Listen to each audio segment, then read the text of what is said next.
It's hard to see what's really there.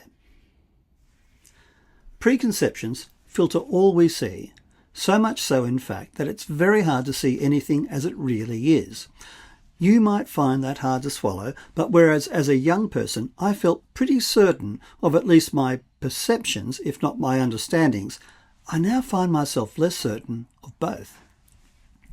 For example, photo albums record my frame as ranging from thin to fat.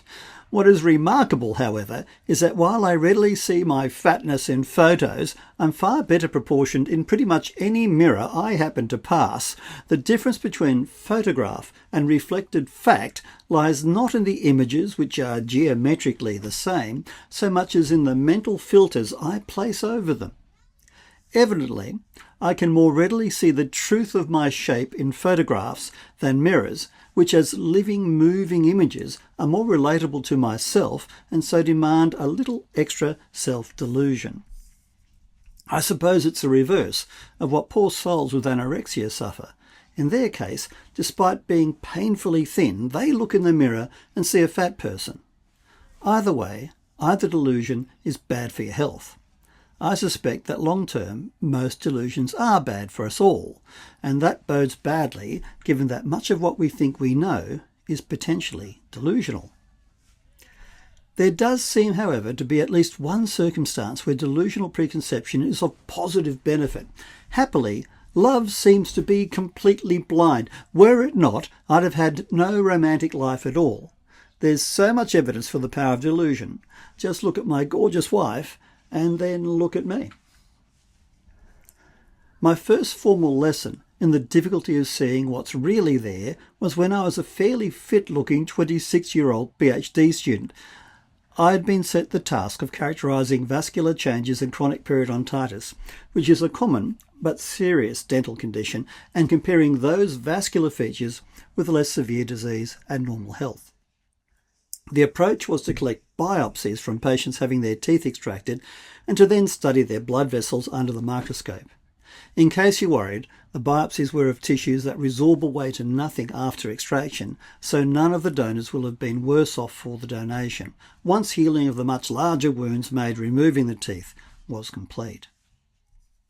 The microscopy involved mounting translucent thin slices of these tissues on flat glass slides and systematically trawling over them to quantitate microvessel features. These days, that sort of image processing would be done using digital tools, but back then you did it by hand, either using photographs taken on film that had to be chemically developed, or alternatively measuring tissues with rectangular graticules mounted in a microscope's eyepiece. In my case, photographs were out of the question because one of the features I was studying was the intensity of a coloured stain, and variations in colour photo development would have mucked quantitation up. Instead, I recorded the features of individual blood vessels by marking characteristics in tables I'd drawn up and sketching microscope images into my lab book. For each blood vessel, I recorded the location, size, endothelial thickness, vessel type, colour, stain intensity, and the number and type of white blood cells within as well as immediately outside of the vessel. I did this day in and day out for months on end, so that at night, when closing my eyes, the ghostly forms of blood vessels would haunt my weary eyelids. Diabetes, amyloidosis and some other conditions were well known to cause formation of dense amorphous material around small blood vessels. Based on their medical histories, I'd excluded patients with such diseases from donation, so I was a little surprised when halfway through a biopsy I found vessels with thick deposits of such perivascular material. It seemed most likely that this particular patient had one of the conditions that cause such changes, but that they were undiagnosed and had escaped my screening.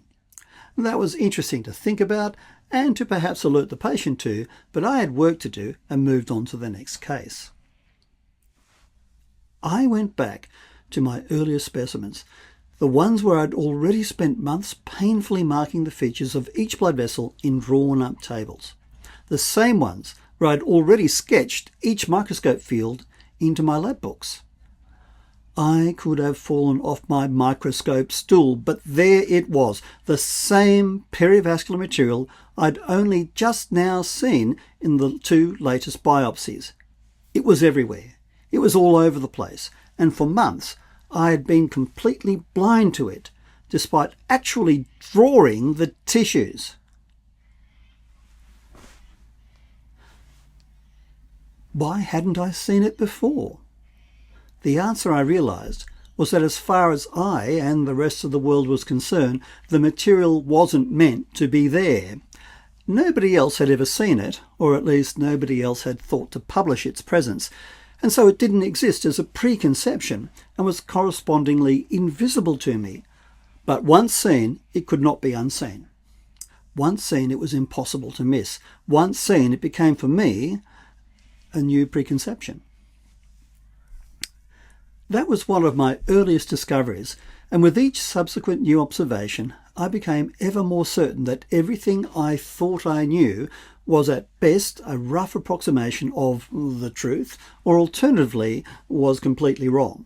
And I also knew more with every experience that it is certain hard to see the facts before your nose, no matter how hard you look. Seeing things is one thing, and already more than difficult enough, but understanding them is a challenge more difficult again. Much of what we feel as understanding is, I think, just that, a feeling. I was a dental student in the 1970s and 80s, and typical of the era had some friends who puffed marijuana for recreation as opposed to medicinal purposes. I eschewed weed myself on grounds that I didn't like the illegality and deliberate stupefaction, but did learn something whilst hypocritically getting stonkered on red wine and chatting with everyone else. As evenings wore on and the effects of the weed became more profound, so did the tenor of the affected conversations. We were of the age where foundational ideas are explored in lengthy, meaningful conversations, cringeworthy in retrospect, but important at the time nonetheless. Without them, I suspect I'd have been a bit stunted. Whilst much of what I said will have been nonsense, I noticed that for my grass-infused friends, their sense of profound understanding seemed to increase in proportion to the silliness of the thoughts expressed.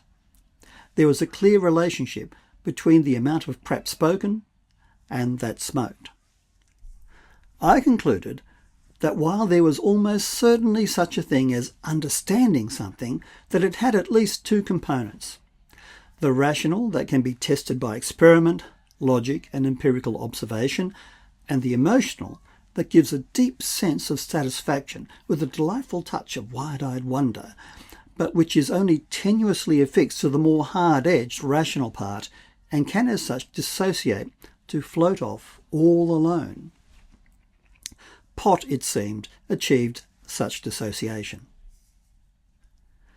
Any schoolboy who felt well prepared for a mathematics test that they then went on to flunk can confirm that the feeling of understanding something doesn't guarantee the fact of actually doing so.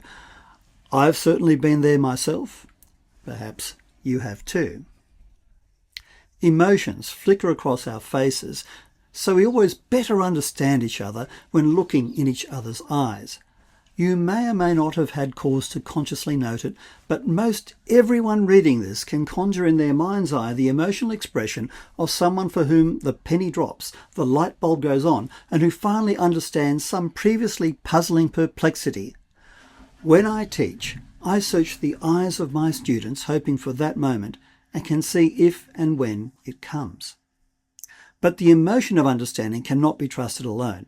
Actual insight must be tested for confirmation because it is difficult to achieve and its absence is too easily masked by the confidence the feel-good can give alone.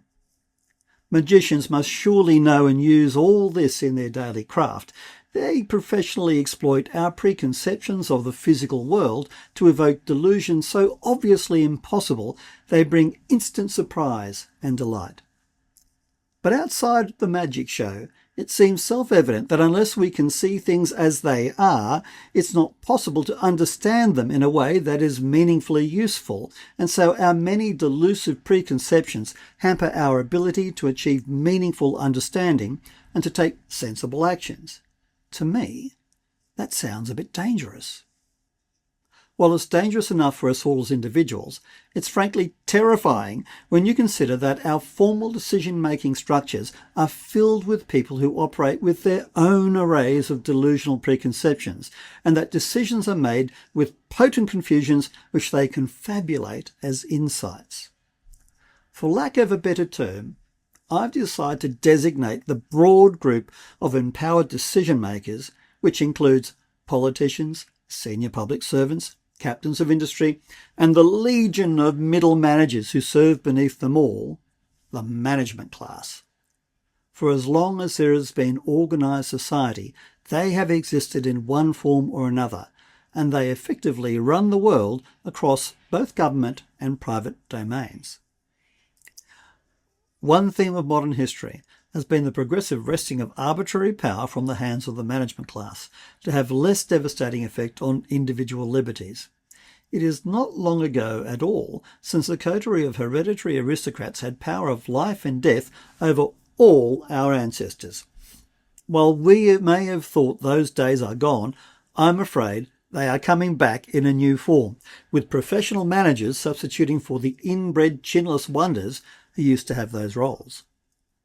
Current affairs demonstrate ever more hideously stupid and often inhumane decisions are being made by the empowered, and that we, the populace, are becoming correspondingly numb to and accepting of this troubling trend.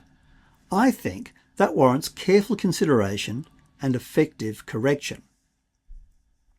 Quite a few of today's managers are as afflicted by deep resistance to empirical fact and suffused with as much delusional self-importance as were any of the governing aristocrats of the past. That might seem a bit harsh, but I have documented instances of multiple managers expressing in public as well as private absolute confidence that 5 plus 3 equals 5.5. This with a certainty and self-regard born of the most stupendous delusional preconceptions.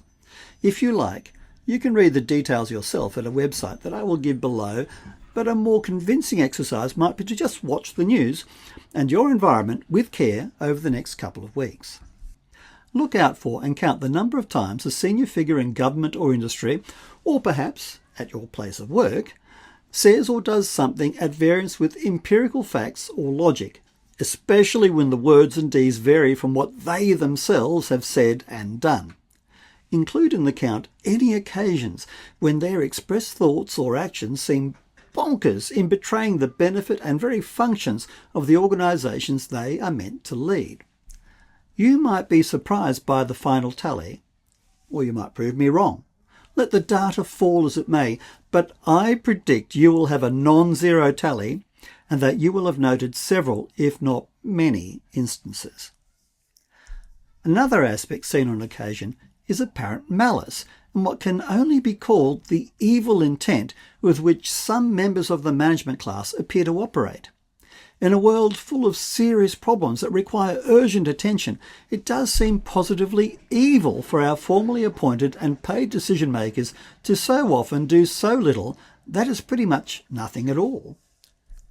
Microplastics, environmental hormone disruptors, climate change, collapsing insect populations, failing ecosystems, mass extinctions, rising sea levels, job insecurity, homelessness, housing shortages, legal and medical bankruptcies, war and the migrations of refugees desperate for a chance to live, if not live better, are just a few of the many urgent issues that don't seem to evoke all that much urgent concern from those who are empowered and employed to take urgent action. It's as if they don't care at all, and in truth, they probably don't. I think that's pretty evil. Please don't get me wrong.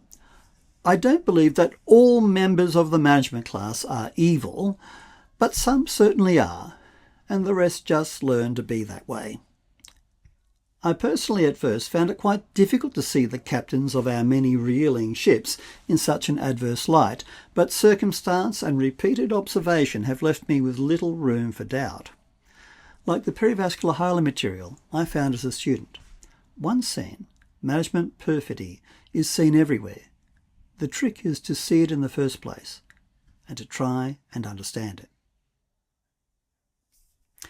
If you have enjoyed this or found it interesting, please do subscribe to my Substack where you will find more of similar, and also please do forward it on to anyone you think might find it interesting or enjoy it as well. Thank you for your attention.